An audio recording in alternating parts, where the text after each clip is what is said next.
Assalamualaikum warahmatullahi wabarakatuh. Halo semuanya, apa kabar? Semoga kalian selalu dalam kabar yang baik ya. Di pertemuan kali ini kita akan mempelajari mengenai keselamatan dan kesehatan kerja serta lingkungan hidup atau K3LH. Materi ini masuk ke dalam KD 315, menerapkan prosedur keselamatan dan kesehatan kerja serta lingkungan hidup, dan juga KD 415, melaksanakan keselamatan dan kesehatan kerja serta lingkungan hidup atau K3LH. Tujuan pembelajaran pada kesempatan kali ini adalah kalian diharapkan mampu memahami pengertian keselamatan dan kesehatan kerja, kalian memahami prinsip-prinsip keselamatan dan kesehatan kerja, kalian mengetahui tujuan keselamatan dan kesehatan kerja, kalian dapat menyebutkan macam-macam alat keselamatan dan kesehatan kerja, dan juga kalian memahami prosedur keselamatan dan kesehatan kerja, serta kalian dapat menerapkan keselamatan dan kesehatan serta lingkungan hidup nantinya ya saat di tempat kalian praktek dan sebagainya. Lanjut, ini ada pengertian K3.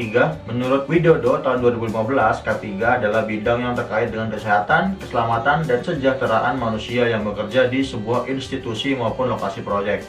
Menurut Matis dan Jackson tahun 2006, K3 adalah kegiatan yang menjamin terciptanya kondisi kerja yang aman, terhindar dari gangguan fisik dan mental, melalui pembinaan dan pelatihan, pengarahan dan kontrol terhadap pelaksanaan tugas dari karyawan dan pemberian bantuan sesuai dengan aturan yang berlaku baik dari lembaga pemerintahan maupun perusahaan di mana mereka bekerja. Kemudian menurut Ardana tahun 2012, K3 adalah upaya perlindungan yang ditunjukkan agar tenaga kerja dan orang lain di tempat kerja atau selalu dalam keadaan selamat dan sehat sehingga setiap sumber produksi dapat digunakan secara aman dan efisien. Lanjut. Nah, ini pengertian K3 secara lebih spesifik lagi ya. Jadi, keselamatan dan kesehatan kerja adalah segala daya dan upaya dan pemikiran yang dilakukan dalam rangka mencegah terjadinya kecelakaan dan dampaknya dengan menerapkan sistem pengendalian bahaya serta tepat dan melaksanakan perundang-undangan tentang keselamatan dan kesehatan kerja. Prinsip-prinsip yang harus dijalankan perusahaan dalam menerapkan K3 sebagai berikut menurut Sutrisno dan Ruswandi tahun 2007.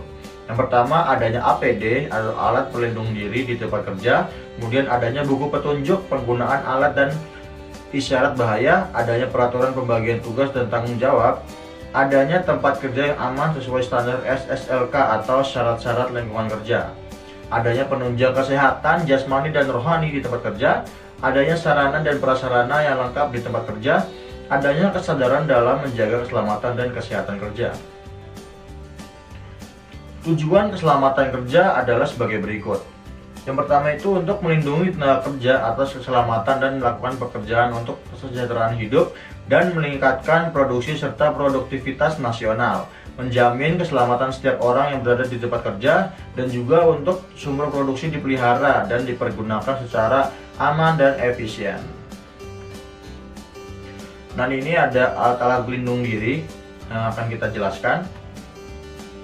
Nah, ini pertama itu ada helm keselamatan. Helm keselamatan ini atau safety helmet berfungsi untuk melindungi kepala dari benturan, pukulan atau kejatuhan benda tajam dan berat yang melayang atau meluncur di udara. Jadi namanya lokasi proyek atau lokasi kerja, kita tidak pernah tahu ada hal-hal apa yang jatuh dari atas gitu ya saat kita berada di bawah. Jadi kita diharuskan dan diwajibkan untuk menggunakan safety helmet ini untuk melindungi kepala kita dari bahaya-bahaya tadi. Selanjutnya ini ada sabuk dan tali pengaman atau tali keselamatan. Nah, sabuk ini berfungsi untuk membatasi gerak pekerja agar tidak terjatuh atau terlepas dari posisi yang diinginkan. Jadi saat bekerja di ketinggian, menggunakan sabuk dan tali keselamatan ini sangat wajib di hukumnya untuk digunakan. Selanjutnya ini ada sepatu boot dan juga sepatu pelindung. Bedanya apa sih? Sepatu boot ini bentuknya itu lebih tinggi ya, dan juga lebih lebih maksimal. Bisa kalian lihat ya, ini sepatu boot yang coklat dan sepatu safety atau sepatu pengaman itu yang hitam. Nah, sepatu boot ini bentuknya lebih tinggi sehingga memberikan perlindungan yang lebih maksimal karena model yang tinggi dan melindungi ke betis dan tulang kering. Untuk tujuannya itu atau fungsinya sama, untuk melindungi kaki dari benturan atau tertimpa benda berat, tertusuk benda tajam, terkena cairan panas atau dingin, uap panas, bahan kimia berbahaya, dan sebagainya. Selanjutnya ini ada masker. Masker ini berguna untuk melindungi organ pernapasan dengan cara menyaring cemaran bahan kimia, mikroorganisme, partikel debu, aerosol, uap, asap, ataupun gas. Selanjutnya ada pelindung telinga. Pelindung telinga ini bisa terdiri dari sumber telinga atau earplug atau penutup telinga earmuff. dan berfungsi untuk melindungi telinga dari kebisingan ataupun tekanan. Selanjutnya ini ada kacamata pengaman. Kacamata pengaman ini digunakan sebagai alat pelindung yang berfungsi untuk melindungi mata dari paparan partikel yang melayang di udara ataupun di air, percikan benda kecil, benda panas ataupun uap panas. Dan ini sih seperti ini bentuk kacamata pengamannya. Kemudian selanjutnya ada sarung tangan, berfungsi untuk melindungi jari-jari dari api, suhu panas, suhu dingin, radiasi, dan sebagainya. Jenis-jenis dari sarung tangan ini juga dan sarung tangan kulit, sarung tangan karet, sarung tangan plastik, dan sebagainya. Dan tiap sarung tangan itu memiliki fungsinya masing-masing. Selanjutnya ada pelindung wajah atau face shield. Nah, pelindung wajah ini merupakan alat pelindung yang berfungsi untuk melindungi wajah dari paparan bahan kimia berbahaya, partikel yang melayang di udara atau air, percikan benda kecil, panas ataupun uap panas. Selanjutnya ada pelampung. Biasanya ini digunakan untuk pekerjaan yang berada di wilayah air yang cukup dalam. Gunanya pasti terhindar dari resiko tenggelam ya, untuk yang mereka tidak bisa berenang gitu. Selanjutnya ini ada tujuan dari kesehatan kerja. Yang pertama adalah agar para pekerja atau masyarakat memperoleh derajat kesehatan setinggi-tingginya, baik fisik maupun mental, baik individu maupun sosial, dengan usaha-usaha preventif dan kuratif terhadap penyakit-penyakit atau gangguan kesehatan yang diakibatkan oleh faktor-faktor pekerjaan dan lingkungan kerja, serta terhadap penyakit umum. Kemudian yang kedua, untuk pemeliharaan dan peningkatan kesehatan dan gizi tenaga kerja. Selanjutnya untuk perawatan dan mempertinggi efisiensi dan produktivitas tenaga kerja. Dan ini tujuan ketiga ya, mencegah terjadi kecelakaan kerja, mencegah timbulnya penyakit, mencegah atau mengurangi kematian, mencegah mengurangi cacat tetap, mengamalkan material, dan sebagainya. Bisa kalian baca ya. Kemudian ini ada prosedur bekerja yang aman dan tertib. Pertama, sudah pasti kita harus menetapkan standar ketiga yang berlaku di tempat kita bekerja. Kemudian menetapkan tata tertib yang harus dipatuhi, menetapkan peraturan, mensosialisasikan peraturan dan perundangan ketiga ini kepada seluruh tenaga kerja. Dan yang terakhir itu untuk memonitor pelaksanaan peraturan-peraturan. Nah, tujuan dari memonitor ini adalah untuk mengetahui sebenarnya di lapangan itu peraturan ini apakah benar-benar dilaksanakan atau tidak, sehingga jika tidak dilaksanakan bisa diberikan sanksi dan juga dievaluasi kesalahannya ya. Dan selanjutnya ini ada rambu-rambu ketiga. Nah, rambu-rambu ketiga ini merupakan alat bantu yang bermanfaat untuk membantu menginformasikan bahaya dan untuk melindungi kesehatan dan keselamatan para pekerja atau pengunjung yang berada di tempat kerja tersebut. Fungsinya untuk menarik perhatian setiap orang terhadap adanya bahaya keselamatan dan kesehatan kerja, menunjukkan kemungkinan terdapat potensi bahaya yang mungkin tidak terlihat di tempat kerja, menyediakan informasi secara umum, serta memberikan pengarahan, memberitahukan kepada para pekerja di mana mereka harus menggunakan alat pelindung diri saat berada di tempat kerja, menginformasikan di mana peralatan darurat keselamatan diletakkan, memberikan peringatan waspada terhadap beberapa tindakan atau perilaku yang tidak diperbolehkan dilakukan di tempat kerja. Ini ada warna-warna rambu keselamatan kerja yang bisa digunakan. Nanti yang pertama itu ada warna merah, maknanya itu larangan pemadaman api. Warna kuning, perhatian atau waspada. Hijau itu zona aman atau pertolongan. Biru itu untuk wajib ditaati, dan putih informasi umum. Pengelompokan rambu-rambu K3 ini dibagi menjadi 3 kelompok. Yang pertama itu ada perintah, kemudian waspada, kemudian informasi.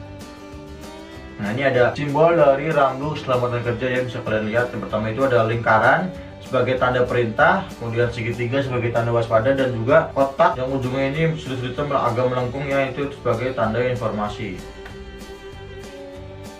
Dan ini ada contoh rambu keselamatan kerja ya, bisa kalian lihat. Ada rambu dilarang merokok, rambu wajib menggunakan pelindung keselamatan tangan, rambu waspada di area, rambu lokasi P3K, lokasi pemadam api ringan, lokasi untuk toilet pria. Ini ada tadi, ini juga contoh rambu-rambunya, biasa digunakan di ketinggian. Yang ini menggunakan body harness ataupun sabuk dan tali pengaman yang tadi. Kemudian ini area waspada ya, hati-hati area pengelasan. Kemudian tabung pemadam kebakaran, kemudian dilarang melintas, biasanya gambar lingkaran dicoret bagian tengahnya, kemudian ada gambar orangnya. Ini juga merupakan rambu-rambu, yaitu jalur evakuasi atau titik kumpul. Jadi rambu ini berguna saat terjadi musibah gitu ya di lokasi proyek. Semua pekerja dan semua orang yang ada di tempat tersebut harus menuju ke titik kumpul melalui jalur evakuasi yang sudah ditetapkan, sehingga nanti saat proses evakuasi oleh tim evakuasi itu bisa mudah dilakukan dan semuanya insya Allah tetap aman dan sehat. Dan faktor timbulnya kecelakaan kerja. Nah, lingkungan kerja ini terjadi karena apa sih? Pertama itu karena faktor lingkungan, yaitu fisik tenaga kerja seperti mesin, gedung, ruang, dan peralatan. Kemudian itu faktor kelalaian manusia. Kadang namanya manusia ya di proyek itu suka iseng bekerja dengan cara bercanda dengan temannya sehingga menyebabkan kecelakaan kerja, dan hal itu harusnya dihindari. Kita harus bekerja secara profesional. Kemudian faktor ketidakserasian kombinasi faktor-faktor produksi yang dikelola dalam perusahaan. Dan bagaimana cara mengantisipasi kecelakaan kerja? Yang pertama itu dengan cara menerapkan prosedur bekerja sesuai dengan SOP atau standar operasional prosedur. Kemudian seluruh unsur yang ada harus mengetahui sarana, peraturan kesehatan, dan prosedur keamanan organisasi. Kemudian seluruh staf bekerja sesuai dengan tugas atau kewajibannya. Jadi yang bukan kewajibannya jangan mengambil kewajiban orang lain dan seterusnya ya. Jadi harus mengetahui lah job desk masing-masing. Nah, kerja tidak dapat melaksanakan kewajiban harus melapor pada pihak yang berwenang agar ada antisipasi jika timbul masalah. Nah, ini ada tugas untuk kalian, sepertinya materi sudah kita bahas. Kemudian ada tugas yang harus kalian kerjakan ya. Jadi pertama itu ada sebutkan syarat-syarat K3, jelaskan tujuan K3, sebutkan faktor-faktor yang menyebabkan kecelakaan kerja, dan juga jelaskan fungsi dari rambu K3. Silakan dikerjakan di buku kalian, kemudian difoto dan upload di Google Classroom. Nanti classworknya akan Bapak sediakan. Dan kesimpulan pada pembelajaran hari ini, alhamdulillah sudah kita lalui pembelajaran pada hari ini. Jadi kesimpulannya itu kita sudah membahas mengenai pengertian keselamatan dan kesehatan kerja. Kemudian kita sudah mengetahui juga prinsip-prinsip K3, tujuan K3, macam-macam alat keselamatan dan kesehatan kerja, kemudian rambu-rambu apa saja yang membahas tentang keselamatan dan kesehatan kerja, dan juga prosedur keselamatan dan kesehatan kerja. Semoga materi-materi tadi sudah kita bahas mampu kalian pahami dengan baik, dan saat di lokasi proyek nanti kalian bisa bekerja sesuai dengan peraturan sehingga mencegah atau meniadakan terjadi kecelakaan kerja. Dan mungkin terima kasih. Segitu dulu pembahasan kita pada kali ini mengenai keselamatan dan kesehatan kerja serta lingkungan hidup atau K3LH. Pesan dari Bapak untuk kalian, tetap jaga kesehatan, selalu gunakan protokol kesehatan yaitu 3M. Pertama, selalu mencuci tangan, kemudian menggunakan masker dan juga menjaga jarak. Sekian, sampai jumpa di pertemuan selanjutnya. Kurang lebih yang mohon maaf. Wassalamualaikum warahmatullahi wabarakatuh.